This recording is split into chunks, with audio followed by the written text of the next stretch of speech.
할렐루야. 오늘 2023년 드디어 마지막 예배라는 게 여러분 믿어지십니까? 저는 아무리 생각해봐도 1년이 너무나 빨리 지나가서 정리가 아직 안 되고 있습니다. 연말 그러면 한 해 이렇게 결산을 우리가 하는 때인데, 인생에도 우리가 결산을 해야 할 때가 있지만, 결산 그러면 먼저 우리가 생각나는 게 물질, 얼마나 많이 내가 남겼을까, 내가 투자한 만큼, 그래서 최고의 소득으로 생각을 하는데, 가장 빈곤한 삶이 같이 나눌 사람이 없는 것이라고 합니다. 누구나 우리가 내일 되면 이제 새해가 되는데요. 새해는 새로운 그런 각오와 기대를 가지고 시작하지 않습니까? 그런데 때로는 보면 하나님이 절대 불가능한 일들을 혹시나 이루어 주시지 않을까, 그런 기대를 가지고 우리가 살아갑니다. 그런데 그것이 성경에도 없는 우리를 실망으로 이끌어갈 수 있는 설정이기도 하다는 것입니다.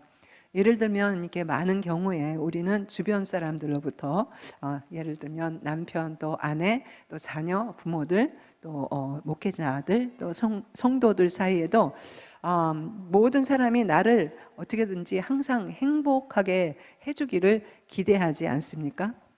이렇게 나의 행복을 계속 상대방에게 기대한다면 인간관계가 제대로 될 수가 없다는 것이죠. 아무도 나중에는 여러분 주변에 있기를 원하지 않을 것이라는 것입니다. 그래서 우리는 솔직히 여러 가지 비현실적인 기대를 가지고 있을 수도 있다는 거죠. 성경은 분명히 그리스도인에게 환난이 있다고 했습니다. 정작 나에게 환난이 닥치면 너무 충격을 받아가지고 왜 이런 일이 나에게 일어나지? 그렇게 생각을 하죠. 반면에 주위 사람들에게 사건이나 사고가 일어나면 살다 보면 뭐 다 겪는 그런 거지, 뭐 안 됐긴 하고 힘들긴 하겠지만 담담한 그런 마음이 들지 않습니까? 그래서 참 답답할 때도 많고, 또 그래서 스트레스를 받기도 합니다. 오늘 출애굽기 17장 말씀을 우리가 안 읽었죠 아직. 우리 함께 합독해 보시겠습니다. 우리가 좀 긴데요. 아마 우리가 설교 중에 읽는 성경 구절로서는 가장 많을 것 같은데 6절부터 한번 읽어보겠습니다. 시작. 내가 호렙산에 있는 그 반석이 거기서 내 앞에 서리니 너는 그 반석을 치라. 그것에서 물이 나오리니 백성이 마시리라. 모세가 이스라엘 장로들의 목전에서 그대로 행하니라. 그가 그곳 이름을 마사 또는 무리바라 불렀으니 이는 이스라엘 자손이 다투었으며, 또는 그들이 여호와를 시험하여 이르기를 여호와께서 우리 중에 계신가 안 계신가 하였음이더라. 그때 아말렉이 와서 이스라엘과 르비딤에서 싸우니라. 모세가 여호수아에게 이르되 우리를 위하여 사람들을 택하여 나가서 아말렉과 싸우라. 내가 내일 하나님의 지팡이를 손에 잡고 산 꼭대기에 서리라. 여호수아가 모세의 말대로 행하여 아말렉과 싸우고 모세와 아론과 훌은 산 꼭대기에 올라가서 모세가 손을 들면 이스라엘이 이기고 손을 내리면 아말렉이 이기더니 모세의 팔이 피곤함에 그들이 돌을 가져다가 모세의 아래에 놓아 그가 그 위에 앉게 하고 아론과 훌이 한 사람은 이쪽에 한 사람은 저쪽에서 모세의 손을 붙들어 올렸더니 그 손이 해가 지도록 내려오지 아니한지라. 여호수아가 칼날로 아말렉과 그 백성을 쳐서 무찌르니라. 여호와께서 모세에게 이르시되 이것을 책에 기록하여 기념하게 하고 여호수아의 귀에 외워 들리라. 내가 아말렉을 없이하여 천하에서 기억도 못하게 하리라.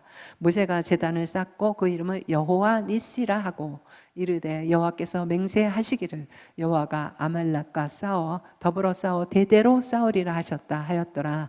아멘. 참 6절부터 16절까지 말씀 보면 성경을 꿰고 있는 모든 메시지가 들어있는 것 같습니다. 그래서 오늘 17장 전에 보면 모세와 이스라엘 백성들의 행로가 4장부터 시작이 되는데요. 거기서부터 중요한 구절들이 나오는데 내용이 뭐냐면 4장에 보면 모세가 하나님의 지팡이를 들고 6절에 보니까 이스라엘 백성과 하나님이 약속하신 땅을 향해 행진을 했다라고 그랬고, 7장에 보니까 여호와께서 맹세하신 대로 하였더라입니다. 결국은 하나님이 명하신 대로 분명히 그 약속한 그 땅을 향해서 이스라엘은 가고 있었습니다.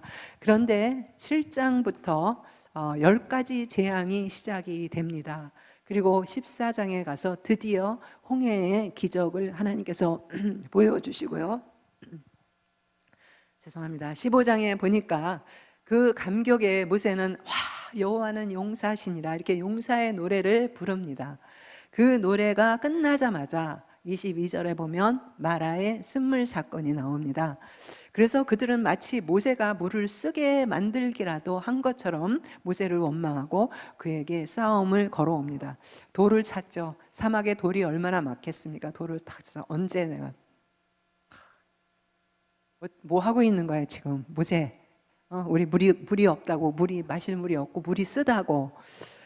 근데 그렇게 불평하는 그들에게 하나님은 또 엘림과 오아시스로, 엘림이라는 오아시스로 인도를 하시는데요. 그리고 나서 겨우 성경에 한 장 지났습니다. 한 장 지났는데 16장에 보면 엘림과 시내산 사이 신광야에서 백성들은 애굽에서 먹던 그 고기와 떡이 없다고 모세를 원망합니다. 그런 이스라엘이지만 하나님께서는 가나안에 들어가기까지 40년 동안을 만나와 메추라기로 그들을 먹이십니다. 드디어 오늘 17장에 이르러서 르비딤의 장막을 치라고 하셨습니다. 그래서 장막을 쳤습니다. 그런데 장막을 치고 나면 어떻게 해야 되죠? 먹고 살아야 되잖아요. 예. 그런데 마실 물이 없어요. 생필품인 마실 물이 없습니다. 이스라엘 백성은 그야말로 쉴 틈이 없습니다. 숨 쉴 틈이 없습니다.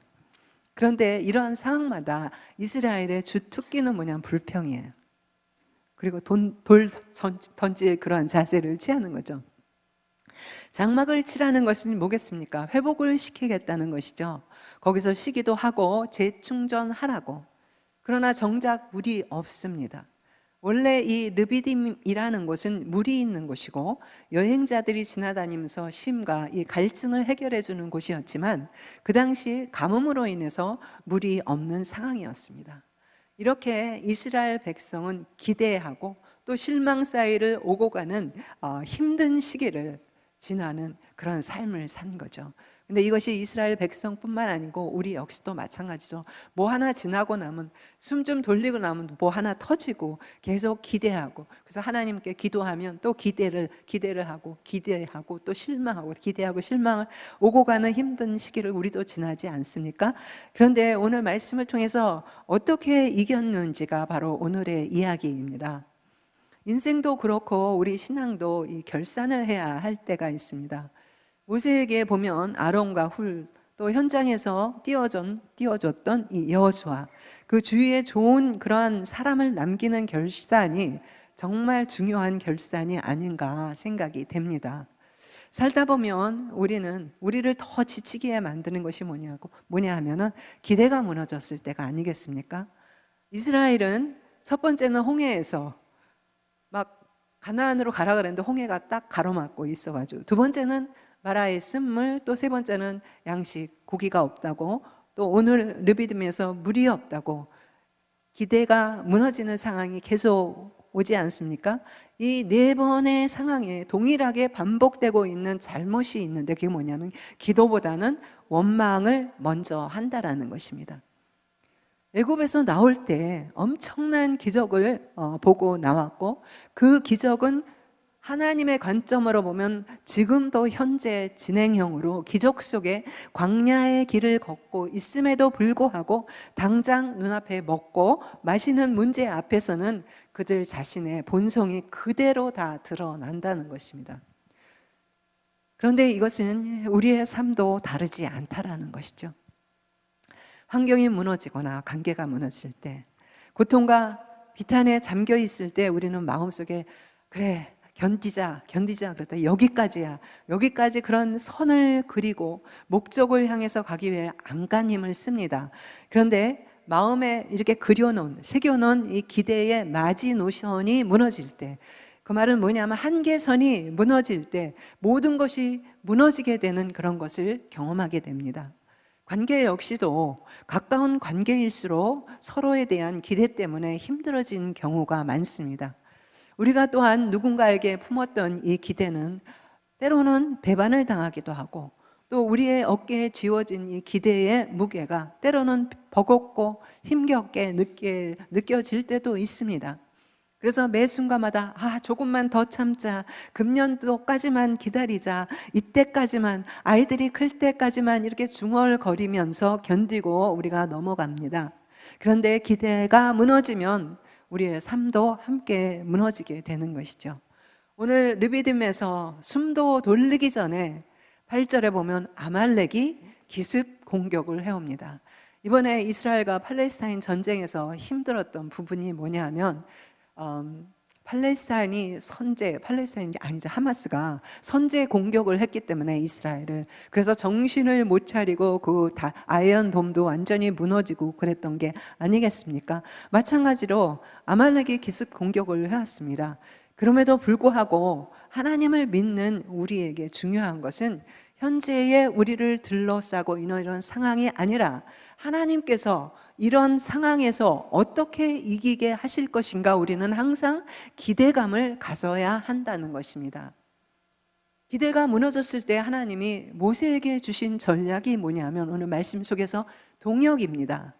9절에 보니까 기습 공격을 받은 이스라엘에게 모세는 여호수아에게 너는 현장을 지키라. 현장이 뭐겠습니까? 아말렉하고 나가서 전쟁을 하라는 것이죠. 두 번째, 너만 시키는 게 아니고 나는 하나님의 지팡이를 가지고 산 꼭대기에 올라가리라 그럽니다. 그래서 여기 보면 10절에 보니까 여호수아의 반응이 에이 모세 선생님, 당신이 가서 싸우세요. 나는 전쟁 경험도 없고요, 전략도 없고 한 번도 싸워본 적이 없습니다. 어떻게 나만 위험한 데로 보내고 당신은 편하게 가서 기도만 한다고 하십니까? 내가 대신 산으로 올라갈 테니까 당신이 가서 싸우세요. 이렇게 말했나요? 아닙니다. 여호수아는 모세가 말한 대로 움직였다는 거예요. 여러분, 전쟁에서 가장 중요한 것이 바로 신뢰가 아니겠습니까? 생각해 보세요. 만약에 상관이 막 돌격했는데 너나 나가세요 하고 그렇게 반응을 보인다면 전쟁이 어떻게 되겠습니까? 이렇게 죽음의 현장에서, 전쟁터에서 서로의 목숨을 맞바꾸어서라도 서로를 살려낼 수 있는 전우의 사랑, 동료의 사랑, 이 신뢰는 전투에서 승리할 수 있는 가장 강력한 무기고, 또 신뢰가 없는 동역은 절대로 불가능하다는 것을 우리는 알고 있습니다. 세상의 전쟁에서도 이런데 하물며 가장 치열한 영적 전쟁터에서 싸워야 할 우리가 서로에 대한 신뢰도 없고 동료 애도 없이 그저 자기 자신이 하고 싶은 대로 행동한다면 우리가 어떻게 승리를 할 수 있겠습니까?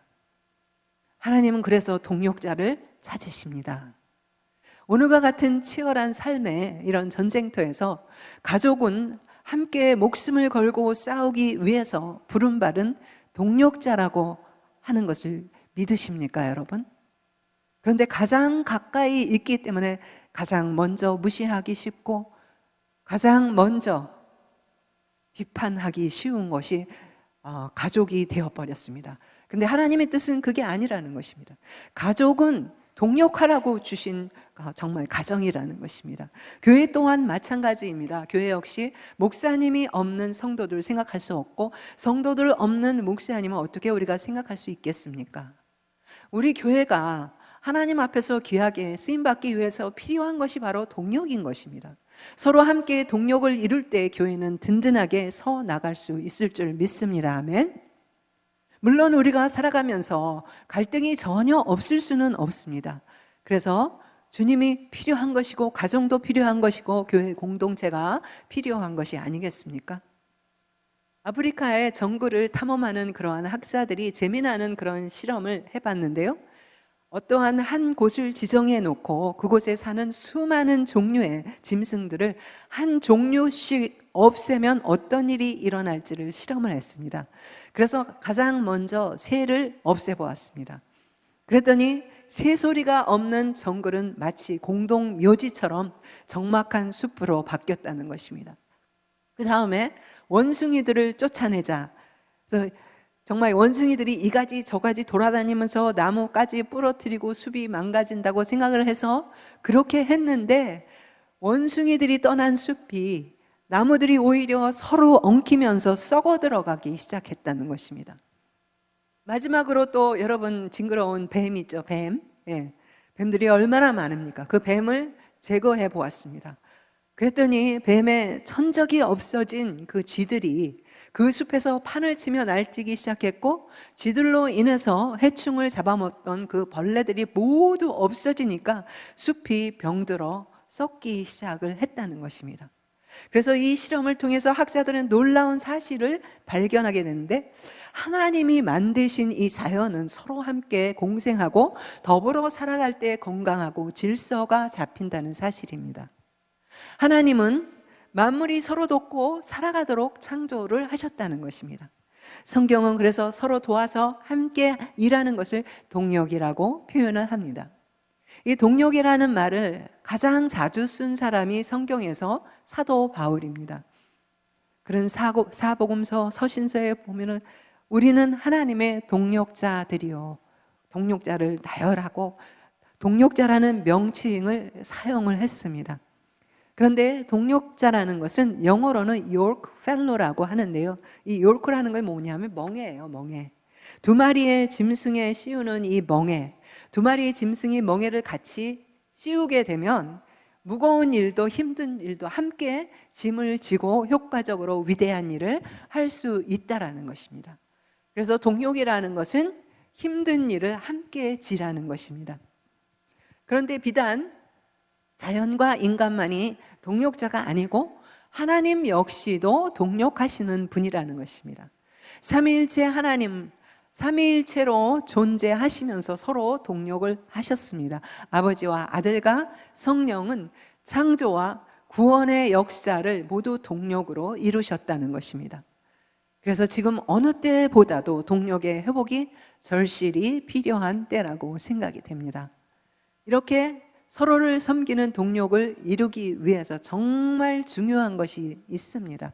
말로만 하는 동력이 아니고 행동하는 동력을 우리는 해야 되겠습니다.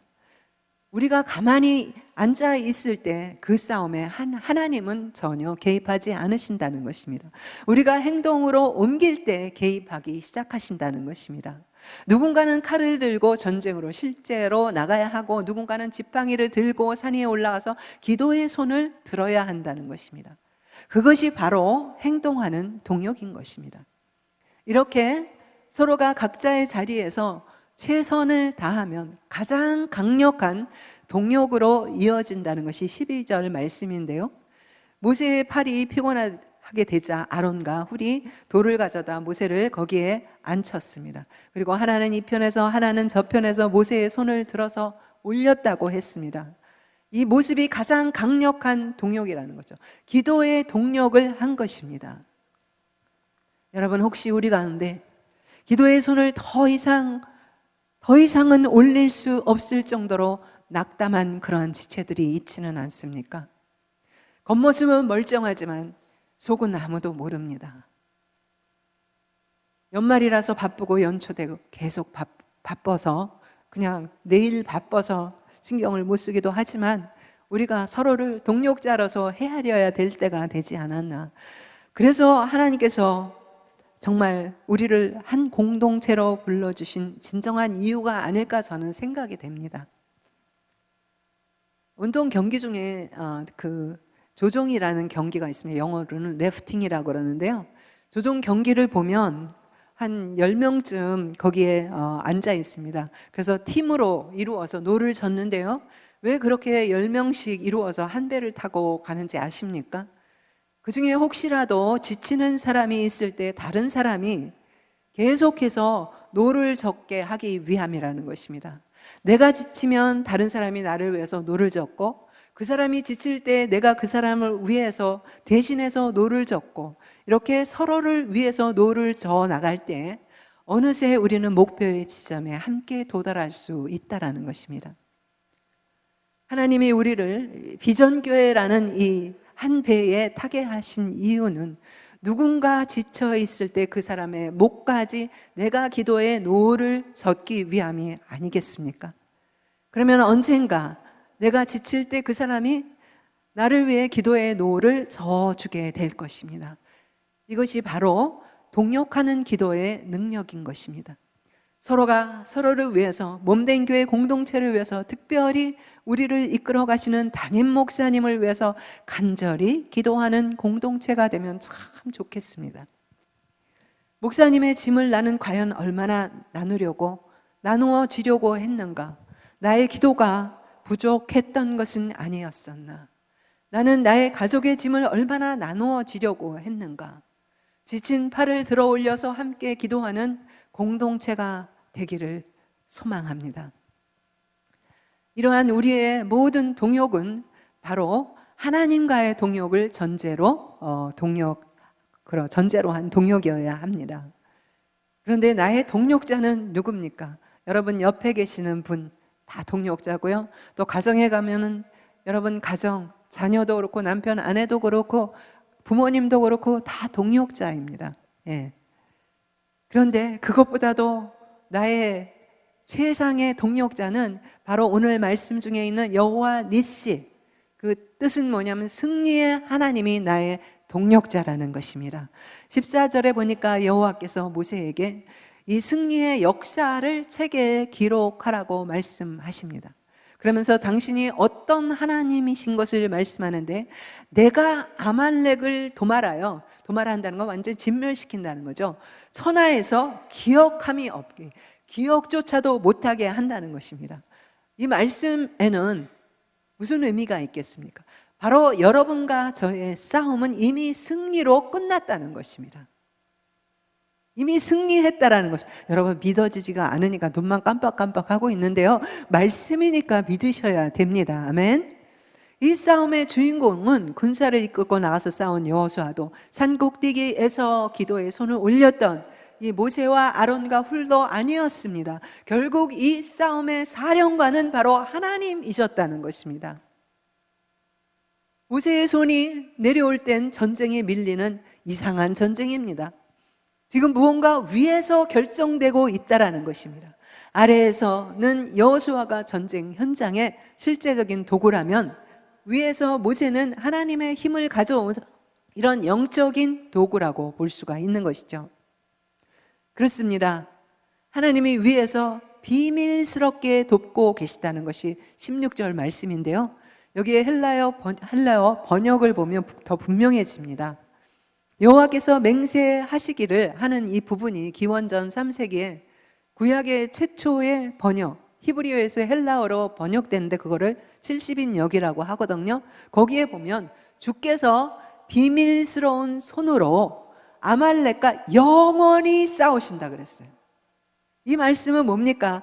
주님께서 비밀스러운 손, 그러니까 우리는 기도할 때 뭐가 일어나는지, 영의 세계에서 하나님이 응답하시는지 아무것도 모른다는 거예요. 안 보인다는 거예요. 그런데 비밀스러운 손으로 아말렉과, 우리의 적과 영원히, 한 번 싸우는 게 아니고 영원히 싸우신다는 것이 오늘 번역의 말씀인 것입니다. 싸움은 밑에서 하지만 결정은 어디서 된다는 거예요? 여러분의 싸움이 아니라는 것입니다. 이 싸움은 위에서 결정이 된다는 것입니다. 그 방법은 아주 비밀스러운 그런 방법으로 되기 때문에 우리는 모르기 때문에 답답한 거죠. 그것이 바로 하나님과의 동역의 역사인 것입니다. 그런데 오늘 본문 말씀에 보면 아말렉의 공격을 받은 이스라엘들은요, 전투 요원이 한 명도 없습니다. 더 비전투 요원이 더 많고요, 전쟁을 한 번도 해본 적이 없습니다. 벽돌만 만들다 나왔고요, 진지를 구축할 땅도 없습니다. 무기는 택도 없고요, 약하고 전투력도 열세고요. 그러나 이스라엘이 불리한 상황이라도 틀림없는데, 거기에 비하면 반면에 아말렉은 특수 전투부대예요. 그들은 수시로 나가서 전쟁을 해서 땅을 정말 역류하는 그러한 민족이었기 때문에 전쟁 경험이 아주 많습니다. 기동력도 있고요, 무기도 정말 최첨단 우세하고요, 전투력도 우세합니다. 거기다가 이스라엘은 먼저 아말렉에게 기습 공격을 받았기 때문에 이미 무너졌어요. 많이 무너졌습니다. 그럼에도 불구하고 결과는 이스라엘이 최악의 조건에서도 완전히 승리를 하게 하셨다는 것입니다. 아멘. 이 말씀은 그랬구나 그러고 끝나면 안 되고요. 오늘 우리가 어떤 악조건, 최악의 조건에서도 여러분이 승리를 할 수 있다라는 것입니다. 아멘입니까? 지금도 그렇습니다. 전쟁에서 이기려면 우리는 현장에 나가야 됩니다. 행동으로 옮겨야 한다는 것입니다. 전투를 벌여야 됩니다. 몸으로 직접 부딪혀야 됩니다. 하루는요, 아들 병아리가 아빠 닭에게 물었습니다. 아빠, 우리는 왜 이렇게 벼슬이 있나요? 그랬더니 아빠가 적들에게 우리의 위험을 과시하기 위해서지. 그랬더니 그럼 우리 주둥이는 왜 이렇게 뾰족하게 날카롭게 됐나요? 그랬더니 적들을 무자비하게 우리가 공격하고 혼내주기 위해서지 그랬어요. 그랬더니 닭이 그 다음에 뭐래? 그러면 우리 목소리는 왜 이렇게 큰가요? 꼭겨 하면 너무 시끄러운데 아침을 깨우는데 왜 이렇게 목소리가 큽니까? 그랬더니 적들의 기선을 제압하기 위해서지. 그렇게 대답하고 났는데요, 아들 병아리가 가만히 있어요. 그러면서 한참 생각에 잠겼다가 병아리가 이렇게 아빠한테 묻습니다. 그런데 아빠, 그런 힘을 다 가진 우리가 지금 닭장 안에서 뭐 해요? 헬로. 우리는 여호와 니시 하나님, 승리의 하나님, 전능하신 하나님, 모든 이름을 다 압니다. 근데 우리가 혹시 닭장 안에 있는 거는 아닐까요? 하나님께서 주신 모든 능력, 말씀을 가지고 우리는 닭장 안에서 뭐하고 있는 걸까요? 교회가 전도하지 않고 부흥되기를 바란다면 부흥이 제대로 되겠습니까? 기도하지 않고 무슨 일이 되겠습니까? 성도가 신앙생활을 열심히 하지 않고 축복받기를 바란다면 어떻게 되겠습니까? 지금 혹시 하나님이 주신 이 영적 무기를 가지고 우리가 힘없이 닭장 안에서 고개를 떨구고 있는 닭처럼 무기력하고 낙담하고 있지는 않습니까? 하나님 결코 우리가 무기력과 패배, 의식 속에서 고개를 떨구고 있는 그러한 모습을 보기를 원하지 않으실 것입니다. 모세가 기도를 하는데 하나님의 그 지팡이를 손에 잡았다고 합니다. 모세가 손에 잡고 있는 나무 지팡이는 기도할 때의 능력의 지팡이로 바뀌었다는 것입니다. 기도할 때에 애굽에서 10가지 재앙을 내려서 백성들을 출애굽시켰던 그 지팡이, 홍해를 갈라지게 했던 바로 그 지팡이, 반석에서 생수가 터지게 했던 그 지팡이, 모세가 하나님의 지팡이를 손에 잡고 한 기도는 아말렉과의 전쟁을 이기게 했다는 것입니다. 그렇습니다. 하나님이 역사하시면 최악의 환경에서도 우리는 승리할 수 있다라는 말씀인 것입니다. 여러분, 기도는요 쉽게 생각할 수 있어요. 여러분 혹시 모션 센서 라이트라고 아시죠? 사람이 뭔가 이렇게 움직임이 있을 때 불이 들어오는 거 있잖아요. 불이 들어오잖아요. 그걸 바로 모션 센서라고 하는데, 그것이 왜 발명이 됐냐 하면 전기값을 아끼려고 항상 틀어놓지 않아도 되기 위해서 발명이 된 것이라고 합니다. 그래서 움직이면 불이 켜지고 아무도 움직이지 않으면 불이 깜깜하게 안 켜집니다. 우리가 영적으로 이걸 적용해 보면 땅에서 움직임이 없으면 위에서도 움직이지 않는다는 것입니다. 우리는 하나님이 일하셔야 내가 움직이죠. 하지만 하나님은 우리가 움직이기 전까지는 아무 일도 일어나지 않는다고 오히려 우리를 기다리고 계신다는 것입니다. 이렇게 세 사람이 동력하니까 해가 질 때까지 손이 내려오지 않았고, 모세와 아론과 훌은 기도의 팀워크를 완전히 뷰티풀하게 잘 이루어냈던 것입니다. 여러분, 사람이 정말 어려운 일을 당하면 다른 거 아무것도 없어요. 기도밖에 없습니다. 아말렉과의 전쟁에서 승리한 후에 15절 말씀을 보면 모세가 제단을 쌓고 그 이름을 여호와 니시라, 하나님의 이름을 여호와 니시라고 합니다. 그 뜻이 뭐냐 하면 여호와는 나의 깃발이시다. 그냥 깃발이 아니고요. 여호와는 나의 승리의 깃발이라는 말씀입니다. 하나님이 승리하게 하셨다는 뜻이고요. 하나님이 싸워주셔서 승리했다는 뜻입니다. 이스라엘 백성들은 여호와 니시 승리의 깃발을 꽂은 것입니다. 여러분, 힘들다고 가만히 있으면 안 됩니다. 힘들면 기도하기도 힘들고 더 힘들어지고요. 힘들면 그냥 누워서 아무 생각도 안 하는데 그러면 안 된다는 거예요. 아무 일도 하기 싫으면 정말 기도를 해야 된다는 거죠. 현장에 나가서 부딪혀야 된다는 거죠. 이 기도의 동력, 여호와 니시의 축복이 계속되게 하려면 기도를 해야 되는데 기도 안 하는 이유가 뭔지 아십니까? 우리가 중요한 일과 필요한 일이 혼돈되기 시작하면 우리의 삶이 깊은 혼란에 빠지게 됩니다. 기도는 그래서 반드시 해야 하는 중요한 일입니다. 그래서 그런지 사단이 가장 끈질기게 이 성도들의 기도를 무력화시킵니다. 특히 요즘처럼 날씨가 추워지고 비도 오고 으실으실하면요, 나오기 싫어요. 침대에서도 나오기 싫고요. 솔직히요, 집에서도 나오기 싫어요. 그렇죠? 네. 그런데 이럴 때일수록 우리는 기도에 불을 붙여야 되는 것입니다. 왜? 사단이 가장 끈질기게 성도들의 기도를 무력화하기 때문이죠. 무장 해제된 군인 생각해 보세요, 여러분. 예, 무장 해제가 되면 전쟁에서 포로가 되거나 패잔병이 될 수밖에 없다는 거죠.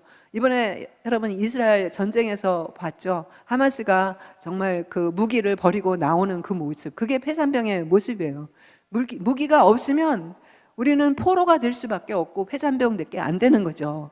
그래서 성도의 삶에 기도가 빠지면 종이 사자에 불과하고 나의 일상은 사단의 놀이터밖에 안 된다는 거죠. 종이 사자 아세요? 우리 아이들이 요즘 뭐 그림을 많이 그리는데요. 뭐 사자도 그리고 곰도 그리고 뭐 강아지도 그리고 그러는데요. 아무리 사자를 그려도요, 종이 사자는 아무 힘이 없다는 것입니다. 물고기가 물속에 살아야 살 수 있듯이 하나님의 자녀들은 기도 속에 살아야 된다는 것입니다. 왜 기도해야 하느냐고 묻는 것은 마치 왜 물고기가 물속에서만 살아야 되느냐는 그런 질문과 같다는 거예요. 물고기가 물을 떠나면 어떻게 됩니까, 여러분? 죽을 수밖에 없습니다. 성도들은 기도를 게을리하면 신앙의 능력을 잃어버리게 된다는 것입니다. 그런데요, 참 애매한 게 기도 안 해도 당장 나쁜 일이 생기지 않아요. 네. 기도 안 하고 하루 살면 발이 탁 부러진다든지 뭐 또 기도 안 하는데 팔이 딱 부러진다든지 그렇다면 기도 안 할 사람이 없다는 거예요. 그런데 기도를 하루, 일주일, 한 달, 두 달 쉬어도 아무 일이 일어나지 않습니다. 여기에 무서운 함정이 있는 거예요. 기도 안 하는데도 아무 일이 없네. 괜찮네? 그런데 여러분, 하나님의 가장 무서운 징계가 뭔지 아십니까? 내버려 두시는 거예요. 내버려 두시는 거예요. 기도 없이 사는데도 아무 일이 일어나지 않습니까? 그거야말로 더욱 큰 일이라는 거죠. 여러분, 기도는 소원 성취하는 통로도 아니고요, 만사형통의 지름길도 아닙니다. 기도는 관계 회복이라고 그랬습니다. 누구와 관계 회복이요? 하나님과 관계 회복. 하나님과 관계 회복이 되어야지 내 이웃과도 내 가족과도 정말 회복이 되는 것입니다. 하나님과의 신뢰를, 그래서 관계 회복을 통해서 회복을 시켜야 우리가 하나님과도 동역을 할 수가 있는 것이죠. 여러분, 모든 일이 그래서 잘 풀린다고 해서요, 기도가 막혔다면 그 열림은 결코 축복이 아니라는 것입니다. 기도 없이 인생을 산다고 하는 것은 마치 태평양 바다를 헤엄쳐서 내가 건너가겠다는 것과 같이 무모한 그러한 삶이라는 것입니다. 여러분, 태평양 바다 혼자 건널 수 있으십니까? 아무리 수영 선수라도 없습니다. 예. 오늘 우리가 본문을 통해서 분명히 알아야 할 것은 아말렉은 상대를 잘못 골랐습니다. 예. 그들은 자기네 눈으로 보기에 자기네 상식으로 전쟁 경험도 없고 또 이집트에서 벽돌만 굽던 사람들인지를 알고 전쟁을 걸어왔지만 사실 그들은 눈에 보이지 않는 하나님을 그들의 전쟁 상대로 택했던 것입니다. 지금 이스라엘이 애굽에서 나온 것은 오래 전부터 하나님께서 계획하신 일이라는 것입니다. 언제 오래요? 창세기부터. 창세기 15장에 보면 여호와께서 아브라함에게 이르시되 너는 정령이 알라 네 자손이 이방에서 객이 될 것이고 그들을 섬기게 될 것이고 400년 동안 네 자손들이 괴롭힘을 당할 것이다. 그러나 그 섬기는 나라를 내가 결국에는 징치한다 이거예요. 그 멸망시킨다는 것이죠. 그 후에 네 자손이 거기서 큰 재물을 이끌고 나오래요. 말씀대로 정확하게 되지 않았습니까? 말씀대로 정확하게 됐습니다. 여러분, 기도에서 내가 이겼다라는 것은 나는 이길 능력이 없습니다 라고 고백하는 것이고요. 기도할 때 손을 든다라는 것은 하나님께 내가 항복한다는 뜻이고요. 주님께서 싸워주시지 않으시면 안 된다라는 고백인 것입니다. 여호수아의 전쟁은 산 위에서 하는 이 모세의 기도에 좌우되었던 것이죠. 아말렉과의 전쟁의 승리가 여호수아에게 달려있지 않듯이 그리스도인의 승리 또한 나에게 달려있지 않다는 것이죠. 여러분에게 달려있지 않다는 것입니다. 모세가 르비딤의 산꼭대기에서 양팔을 들었듯이 예수님께서는 갈보리 언덕 십자가에서 두 팔과 함께 그분의 온몸을 드셨습니다. 모세가 양팔을 들어 하나님의 보좌를 향했듯이 예수 그리스도는 십자가에서 죽으심으로 지성소의 휘장을 찢으셨고 우리를 하나님의 지성소 곧 하나님의 보좌로 인도하셨습니다. 모세가 하나님의 보좌를 대적하는 이 아말렉을 향해서 종일 동안 손을 든 것 같이 예수님은 십자가에서 결코 내려오지 않으시고 죽기까지 손을 드셨다는 것입니다. 모세가 여호수아를 위해서 손을 들었던 것처럼 우리 주님은 죄와 오늘도 처절하게 싸우는 우리를 위해서 하나님 보좌 우편에서 오늘도 이 시간에도 싸우고 계신다는 것입니다. 그러나 하나님의 보좌를 대적하는 아말렉이 지금도 현존하고 있는 이상, 동역의 이상이 생기지 않도록 우리는 기도를 모아야 한다는 것입니다. 여러분, 광야길에 지친 이스라엘 백성들이 르비딤의 장막을 치고 쉬려고 했을 때 샘터에 물이 없었다고 했지 않습니까? 하나님이 그것을 아셨을까요? 모르셨을까요? 그런데 거기까지 인도하신 분이 누구십니까? 그 길은 하나님께서 인도하신 길이 아니겠습니까? 그런데 지금 그곳에 물이 없다면 그 의미는 무엇입니까? 곧 그러면 백성을 골탕 먹이는 것이겠습니까? 하나님의 깊은 뭔가 뜻이 있지 않겠습니까? 5절 6절에 봅니까? 내가 호렙산에 있는 그 반석 위에 거기서 내 앞에 서리니 너는 그 반석을 치라. 그것에서 물이 나오리니 백성이 마시려. 여기서 그 정관사가 영어로는 더를 계속 붙이고 있는데요. 이 말은 뭐냐면 모세가 알고 있는 그 반석이라는 거죠.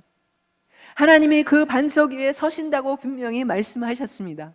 그리고 모세는요, 지팡이로 그 반석을 쳤습니다. 모세가 반석을 쳤지만 실제로 누구를 친 것입니까? 그것은 반석 위에 서신 하나님을 친 것이 아니겠습니까? 그 반석은 누구시겠습니까? 곧 예수 그리스도가 아니겠습니까?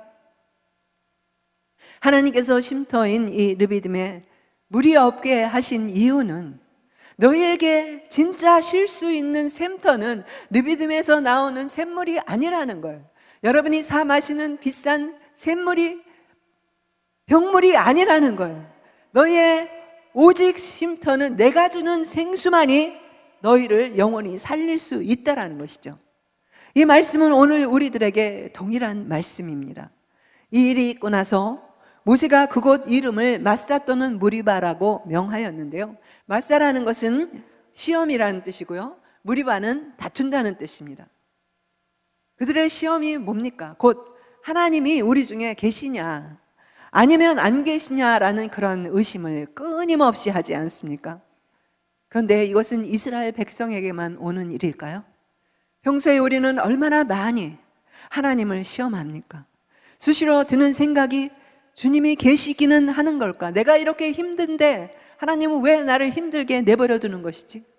끊임없이 눈으로 보여달라고 조르고 있지 않습니까? 내 마음에 들지 않으면 참지 못하고 금방 화를 내고 다투며 분열을 일삼는 그런 내가 바로 맞사고 내가 바로 무리바가 아니겠습니까? 이런 나를 주님께서는 당신의 생명으로 사셨고 이제 주님의 마음을 우리가 알고 난 이상에 예전처럼 그렇게 살 수는 없지 않습니까? 2023년도 어영부영 다 지났습니다. 이제 2024년도에는 똑같이 이렇게 살면 안 되지 않습니까? 결국 우리의 최종 목적지는 어디겠습니까? Final Destination. 우리의 Final Destination은 리비딤도 아니고요, 엘림도 아니고 가나안도 넓은 집도 또 좋은 차도 맛있는 음식도 성공도 아닙니다. 바로 천국입니다. 반복되는 이렇게 기대와 실망의 여정을 어떻게 우리가 살아야 하겠습니까? 여호와 니시의 하나님 붙들고 천국의 소망을 가지고 살아가라는 것입니다. 모세의 소망은요, 결국 홍해를 건너는 것이 아닙니다. 엘림도 무리바도 가나안도 반석에 물을 내는 것도 아니고요, 매 순간마다 천국을 바라봤기 때문에 껍빛하면 자기에게 돌을 던지는 백성들을 견딜 수 있었던 것입니다. 여러분의 가장 최종적인 소망은 예수 그리스도요, 그분으로 인한 천국이어야 됩니다. 우리를 결코 실망시키지 않고 어떠한 상황 속에서도 힘이 되시는 분이 바로 예수 그리스도와 천국이 아니겠습니까? 그분의 나라는 우리의 존재 이유고 우리의 존재 가치인 것입니다. 그분으로 인해 내가 얻을 그 천국을 바라보고 달려간다면 우리는 모든 것을 이길 수 있을 것입니다. 이 세상의 것이 채워지지 않는다고 해도 내 안에 천국이 있으면 우리는 그것으로 인해서 살아갈 수가 있는 것이죠. 이 세상 사람들은 그럽니다. 과학이 발달되고 기술이 발달되고 화성을 가고 뭐 DNA 뭐 조작을 하고 AI가 뭐 어떻고 그러면 무병장수할 수 있고 200세를 살 수 있고. 여러분 200살까지 살고 싶습니까? 솔직히 빨리 가는 게 낫지 않을까요? 예? 그리고 최고의 안락한 생활을 만들 수 있다라고 생각합니다. 지금 100년 전보다 지금 우리 생활은 너무나 안락해지지 않았습니까? 기술 첨단 문화는 상상을 할 수 없을 정도로 발달됐지만 왜 우울증 거기 그렇게 그래가지고 자살들 하고 그렇게 난리를 치는 겁니까? 그러면서 천국에 대한 그 생각은 시대에 뒤떨어지는 발상이라고 생각하지 않습니까? 그러나 이것은 큰 오해라는 것입니다. 천국은 한마디로요, 많은 표현이 있지만 두려움이 없는 나라입니다. 인간의 모든 문제의 근원이 어디에서 시작하겠습니까? 바로 두려움이 아니겠습니까? 죽음에 대한 두려움, 뭐 질병에 대한 두려움, 관계 파괴에 대한 두려움, 뭐 여러 가지 뭐 자녀의 문제로 인해서 인간의 두려움의 정말 문제의 근원은 두려움이 아니겠습니까? 그런데 오늘 성경 말씀에 보니까요, 성문이 닫히지 않는다라는 것입니다. 성문이 닫히지 않더라. 그 말은 뭐겠습니까? 그곳에는 두려움이 없다, 범죄가 없다라는 거예요. 따라서 우리 정말 요즘 피곤해요. 왜 피곤하냐? 비밀번호가 너무 많아요. 다 기억을 못해. 컴퓨터 또 어디에 무슨 아마존에 오픈하면 또 비밀번호 비밀번호 여기. 그래서 마켓 가서 크레딧 카드 하나 쓸래도 갑자기 비밀번호를 또 눌러야 되는데 기억이 안 나면 또 핸드폰 막 또 찾아가지고 눌러야 되고요. 그런데 천국에는 비밀번호는 프리예요. 예, 필요 없는 나라입니다. 이 말은 뭐예요? 어둠이 없는 곳이죠. 천국에서는 어떠한 고통도 죽음도 없는 곳입니다. 실패의 고통도요, 질병의 고통, 관계의 깨어짐, 모든 어떠한 고통도 존재하지 않는 곳이 바로 천국입니다.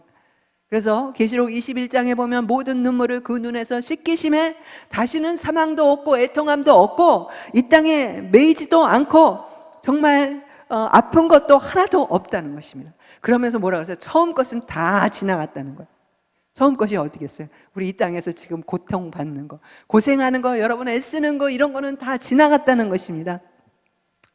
모세는요, 가나안 땅이 아니라 승리도 아니라 여호와 니시 하나님 한 분 때문에 이 땅에 매이지 않고 백성들의 원망에도 천국을 향해서 뚜벅뚜벅 발걸음을 옮길 수 있었다라는 것입니다. 여러분, 내 마음에 천국이 있을 때 우리는 오늘을 사는 것이 아니라 내일을 향해서 살게 되는 것입니다. 현실의 이런 고통 가운데 살아가는 것이 아니고 미래를 살게 되는 것이고요. 오늘 삶의 차원이 달라지고 깊이가 달라지게 되는 것입니다. 지금 혹시 여러분 가운데 풍파에 꺾여서 기대감 없이 흘러가고 있습니까? 여러분 생애에 가장 좋은 것은 아직 오지 않았다라는 것입니다. 여러분 생애에 가장 좋은 것 아직 오지 않았습니다. 기대하셔도 됩니다. 이스라엘 백성이 정말 홍해 앞에서 망하게 되었을 때 바다 가운데 길을 내시는 하나님에 대한 기대감을 가지시기 바랍니다. 예배에 올 때마다 하나님에 대한 기대감을 가지시기 바랍니다. 인생을 기대감으로 여러분 바꾸시기 바랍니다. 신앙은요, 여러분 한마디로 하나님을 기대하는 것이에요. 여러분 삶은 오늘 어디를 향해서 걷고 있습니까?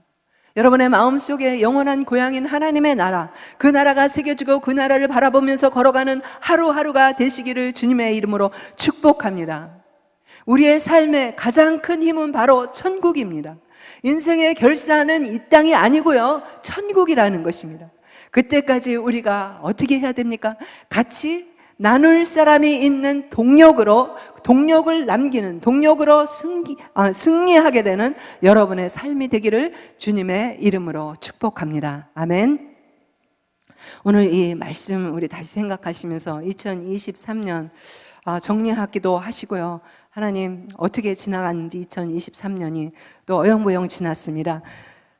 다가오는 새해 2024년에는 하나님 이제 오늘 말씀대로 살아갈 수 있도록 하나님 도와주고 여호와 니시의 하나님, 승리의 하나님만 바라보고 가게 하여 주시고, 우리 가정에서 동력을 이루게 도와주시고, 교회 안에서 셀 공동체 안에서 동력을 이룰 수 있도록 하나님 도와주시고, 일터에서도 동력을 이루게 하여 주시고, 우리 교회가 동력의 아름다움을 하나님 앞에 올려드리게 도와주시고, 모세처럼 결국은 이 땅이 아니고 영원한 하늘나라를 천국을 소망하며 달려갈 때 비록 우리 이 땅에서 삶이 어렵고 힘들지만, 지나온 세월도 너무나 힘들었지만 앞으로 갈 세월도 우리는 눈에 보이지 않습니다. 그러나 여호와 니시의 하나님, 승리의 하나님, 또한 비밀스럽게 우리를 위해서 싸워주시는 주님만을 우리가 바라보면서 달려갈 수 있도록 하나님 마음에 다짐을 합니다. 우리 성도님들 마음껏 축복하여 주시옵시며, 새로운 믿음을 주시고 결단을 내릴 수 있도록 도와주시고, 하나님만을 기대하며 살아갈 수 있는 성도님들 될 수 있도록 하나님 도와주시옵소서. 우리 잠깐 일어나서 여러분 헌신의 기도를 드리고 찬양하겠습니다.